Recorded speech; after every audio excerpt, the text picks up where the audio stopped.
Turminha, boa tarde, tudo bem? Hoje nós vamos fazer aula de história na nossa apostila, nas páginas 6, 7 e 8, ok? Abre lá. O título é Cidadania em Outros Tempos. Hoje nós vamos aprender de onde que surgiu esse conceito de cidadania, qual foi a sua origem, como que era, qual era a diferença, tá bom? Lá na apostila de vocês está explicando que esse conceito começou lá na Grécia Antiga, em Roma Antiga, tá bom? Há muitos anos atrás. Era um governo, né? Um tipo de governo diferente da monarquia, que era o que era mais comum naquela época, que era quando uma pessoa só governava todo um território, todo um país, e que a família, né, ia assumindo consecutivamente, né? Como, por exemplo, ainda hoje é lá no Reino Unido, onde tem a família real e britânica, e eles vão passando, né? Tem a Rainha Elizabeth e tem os seus sucessores. Mas como que era essa questão da democracia naquela época, lá na Grécia, lá na Roma Antiga?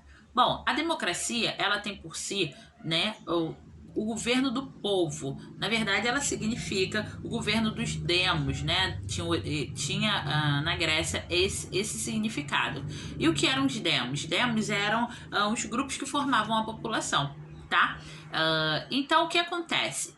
Só era considerado cidadão naquela época, lá em Atenas, homens maiores de 18 anos e que tinham os pais nascidos naquela cidade. Então, por exemplo, se um homem tivesse a mãe ou o pai estrangeiro que não fosse daquela cidade, ele não era considerado cidadão. Então, ele não tinha direito à participação ali, tá? No governo.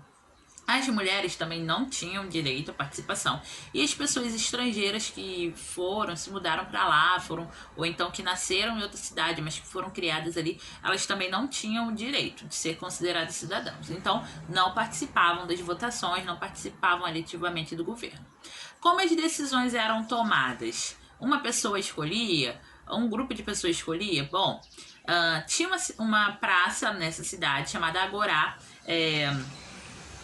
que eles se reuniam lá e aí eles votavam. Era tudo feito por meio de votação, bem simples. Então, ia lá a pessoa lá e falava, olha, vai ter uma luta entre o país tal e o país tal, vamos participar ou não? Aí eles votavam. Quem é a favor, levanta a mão. Quem é contra, não levanta a mão. E aí eles contavam os votos e decidiam quais seriam as decisões tomadas, né? Então tudo era feito assim, por meio de votação do povo, né? Do povo não, dos cidadãos, que não era toda a população. Na verdade, era uma parte só da população. A maior parte não fazia parte ali desse governo, não era considerado cidadão, não tinha direito a voto. E aí, como que era essa questão lá na Roma Antiga? Na Roma Antiga, eles tinham dois tipos a população era dividida em dois tipos, né? Os plebeus e os patrícios, tá? Desse nome patrícios vem o termo que é usado, né, popularmente para falar de uma pessoa que tem uma situação financeira muito boa e que tem alguns gostos, né, excêntricos e tal, chamado de patricinha, patricinho, é um patricinho, é uma patricinha. Esse termo vem dessa origem aí da Roma, onde eram divididas entre plebeus e patrícios, tá? Os patrícios eram os nobres, os ricos, os governantes, as pessoas que tinham mais dinheiro ali eram as mais influentes, eram consideradas nobreza, eram considerados patrícios. E havia uma grande diferença entre os patrícios e os plebeus. Uma dessas diferenças era que pessoas de diferentes classes não podiam se casar.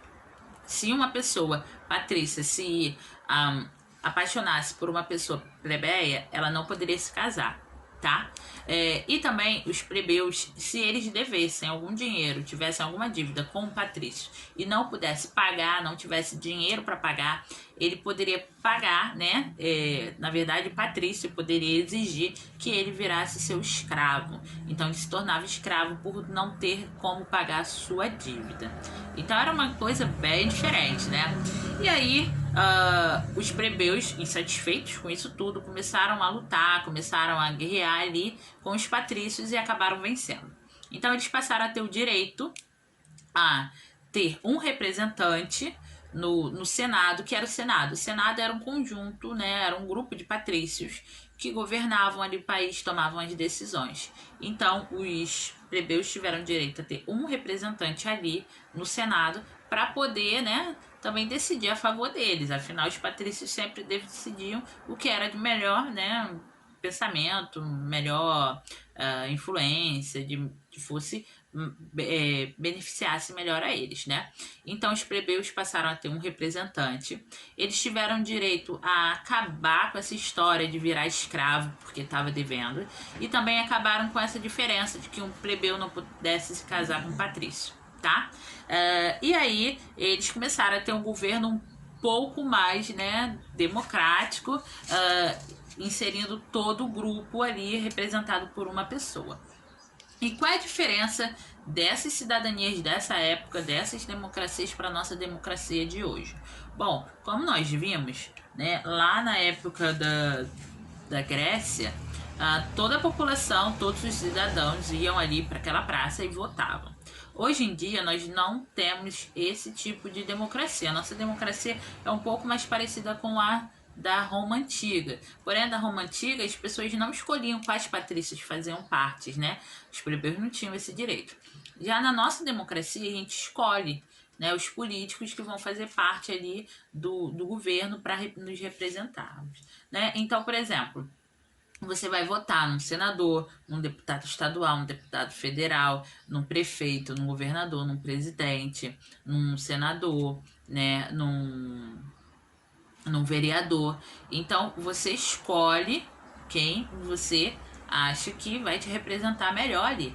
E é essas pessoas selecionadas, os mais votados, formam o grupo de políticos que vão tomar a decisão do país. E o resto da população tem direito de votar? Não, a gente acaba não tendo direito de votar, né? Os políticos decidem, e aí se você não concorda ou não tem o que fazer. A maioria vence, né? Então, nessa questão, a democracia dos gregos, né, era um pouco mais, vamos dizer assim, realista do que deveria ser a democracia, né? Apesar de que eles não consideravam todos seus cidadãos, né? Mas também seria um pouco muito, né, na verdade, complicado na nossa democracia hoje que todos os cidadãos votassem em tudo. Dificilmente chegaremos a alguma conclusão devido à quantidade de pessoas que moram no nosso território brasileiro, né? Então, sabendo disso tudo agora, você vai fazer os exercícios da página 8, tá? É ler e responder aí, fazer o que está sendo pedido e depois a gente corrige, ok? Um beijo grande, faça com capricho e boa aula!